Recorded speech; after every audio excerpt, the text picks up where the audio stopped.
Jūs šodien esat atbraukuši pie mums ciemos uz Dienvidkurzemes atkrituma apsaimniekošanas reģionālo centru Liepājas rases atkrituma poligonā Ķīvītis.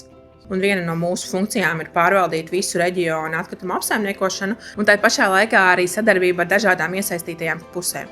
Gan ar mūsu īpašniekiem, gan ar reģiona pašvaldībām, kas ietilpst reģionā, gan ar izglītības iestādēm, iedzīvotājiem un visiem tiem, kas ražo atkritumus. Un īstenībā jau mēs katrs ražojam atkritumus.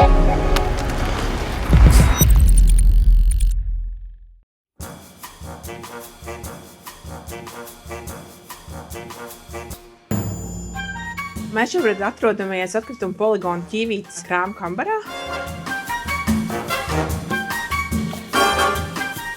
Un šeit var nodot vai paņemt noderīgas lietas, pārsvarā sadzīves, bērnu, būvniecības vai visu kaut ko citu, ko reģiona iedzīvotāji šeit pie mums ir atveduši, kas nav gluži atkritumi, bet viņiem vairs nav bijuši vajadzīgi. Viņi domājuši, ka kāds cits to varētu izmantot. Krāmu kambaram jau ir kādi 4 gadi. Sākām mēs ar grāmatu leduskapiem, lai paskatītos, vai iedzīvotājiem ir interese kaut ko no poligona paņemt.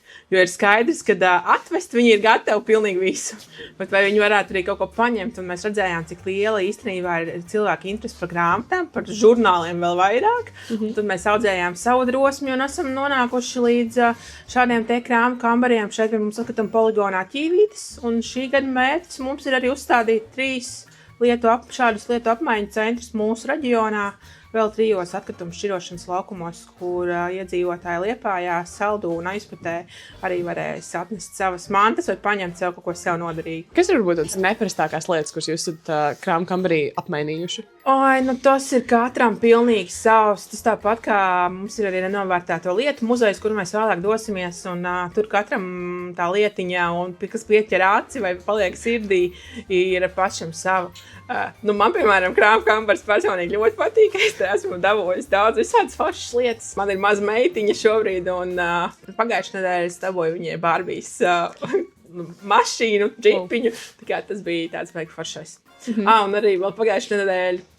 Man liekas, par tiem pašiem cilvēkiem, kas bija atveduši to džipiņu, viņi bija atveduši arī tādu ļoti skaistu mazu bērnu kosmētikas galdiņu. Un tad viss mūsu kolēģītes arī ļoti priecājās redzot to kosmētikas galdiņu. Pilnīgi varēja redzēt, kā tā mazā meitenīte sirsniņā par to arī jūsmo. Bet pēc būtības, jebkurš iedzīvotājs var vest lietas, kas ir labā stāvoklī, uz šejienes nodot apmaiņai? Jā. Var, jebkurš iedzīvotājs, bet ne jebkuras lietas. Mums ir iekšējās kārtības noteikumi, protams, par to, ko mēs šeit pieņemam un ko mēs gluži nepieņemam.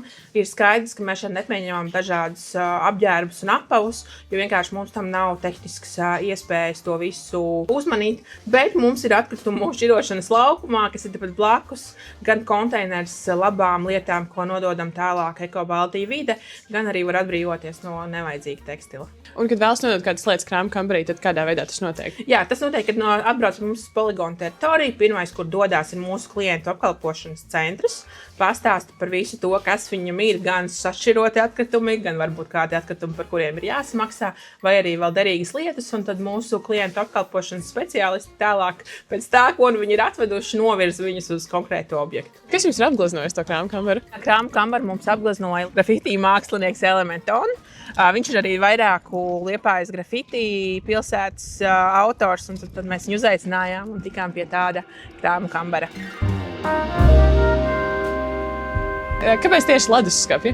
Leduskapi tāpēc, ka tas ir mūsu vietējais resurs, jo šķirošanas laukumā pie mums nonāk arī nolietotas elektronikas, un leduskapis ir aiztais plaukti jau ir gatavi, pašiem nekas īsti nav jādomā. Un pats pirmais mums arī bija parasts leduskapis, kuram mēs bijām uzlīmējuši uz līmi, lai var saprast, ka tur iekšā ir grāmatas, nevis ka vienkārši stāv.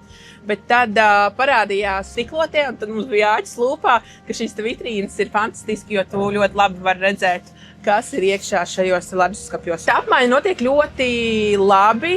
Populārākie ir dažādi veidi žurnāli, kā ilustrētās zinātnes, citādā pasaules andas un viss tas. Tie pa lielam pazūd stundu laikā. Bet arī dažādi veidi grāmatas un mainās ļoti ātri. Protams, lielākā daļa ir dažādi veidi padomju literatūra, bet arī senākas, jaunākas, modernākas un visādās valodās grāmatas šeit pie mums nonāk. Un cilvēki ņem un un lieto. Tās, kuras mēs galīgi redzam, kad nav aizgājušas un ilgi stāv, tās gan mēs nododam makulatūrā un tālāk uz pārstrādi, bet mēs redzam šo kā fantastisku iespēju, kā viņas to var atgriezt atpakaļ un iedot viņām dzīvi.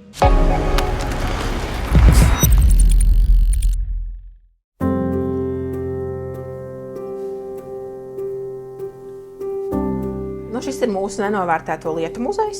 Un visas tās lietas, ko jūs šeit redzat, ir nonākušas atkritumos, ir izgājušas ar mūsu vārtiem kā atkritumi un bijušas paredzētas apglabāšanai. Bet mūsu kolēģiem ir bijis pārāk žēl viņas apglabāt vai nodot pārstrādei.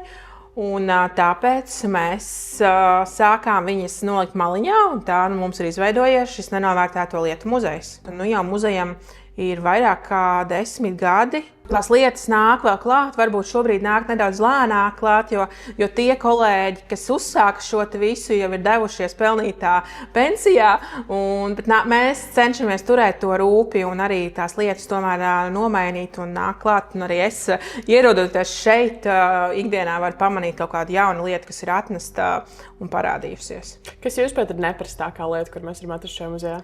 Fantastisks jautājums. Šo man ļoti bieži arī prasa, un līdzīgi kā krāmu kambarā, katram šeit būs pilnīgi kaut kas savs, ko atrast, ieraudzīt, un tāpat pie mums šeit ierodās gan cilvēki gados, gan jaunieši, gan arī bērni, un katram no viņiem šīs lietas asociējās ar kaut ko citu.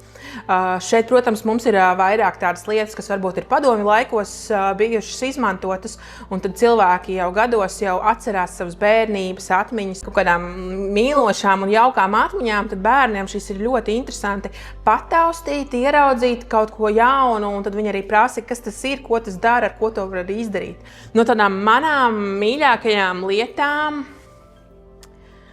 parasti tā nav mana mīļākā lieta, bet parasti tā, kas visiem visvairāk krīt acīs, ir šis multifunkcionālai iekārta. Es gribētu domāt, ka visvairāk viņa krīt acīs, tāpēc, ka viņa vienkārši ir spīdīga uz visu citu fona. Tas, ko es esmu saskaidījis, ka tas ir telefons, lampa, mūzikas kastīte, pulkstens, ja es nemaldos, vēl tur kaut kas griezās, vismaz kādas 5-6 funkcijas tam visam ir.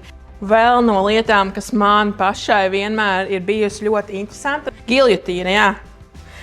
Man viņa likās ļoti interesanti tādā ziņā, ka te var forši kādreiz nogriezt tās robainās maliņas fotogrāfijām. Es kādreiz domāju, ka vienkārši fotogrāfijas nāk ar robotām maliņām, nevis, ka viņas kāds apgriež, un tāpēc man šis ir viens no maniem mīļiem eksponātiem tieši šeit. Mans atmiņas no tā, kā tu izmantot un kā spēlēt čuskiņu, ir ļoti silts. Es domāju, ka daudziem tā arī ir. Bet leopardu rakstāts. Jā. Man bija arī parastais tāds zilais oriģinālais, bet kaut kur kājiņas laikam izauga. Un tad vēl mums ir PlayStation 1. Jā. Tas jauniem džekiņiem ir parasti tāds, wow, kā kaut ko tādu var izmest ārā. Bet, kā jau minēju, katram šeit būs droši vien kaut kas cits, uz ko paskatīties un ko atrast. Nenovērtēto lietu muzejs mums, kā Liepājas RAS, ir fantastisks instruments, ko mēs izmantojam sabiedrības informēšanai un izglītošanai. Jo tās lietas, ko es šeit vēlos uzsvērt arī vienmēr, kad pie mums ierodās kāds ekskursijā, ir tas, ka viss tas, ko jūs redzat, ir bijis atkritumi, un kādam tas ir bijis nevajadzīgs. Un arī mēs, arī es, arī jūs un tie, kas mūs skatīsies, noteikti savā dzīvē ir izmetuši ārā kaut ko tādu, kas kādam citam būtu bijis noderīgs. Un ļoti bieži šeit pie mums atbraucot cilvēki prasa, kā kaut ko tādu var izmest ārā. Kāpēc cilvēki ir izmetuši ārā? Tie ir jautājumi, uz kuriem es vienkārši nespēju atbildēt, jo es nekad nezināšu, kāda būs šo lietu iepriekšējā dzīve un kāds ir tas stāsts, kāpēc viņi ir nonākusi šeit pie mums muzejā. Bet ar šīm lietām mēs spējam pateikt, ka mēs visi kaut ko izmetam ārā un ka varbūt kādam tas ir vērtīgs.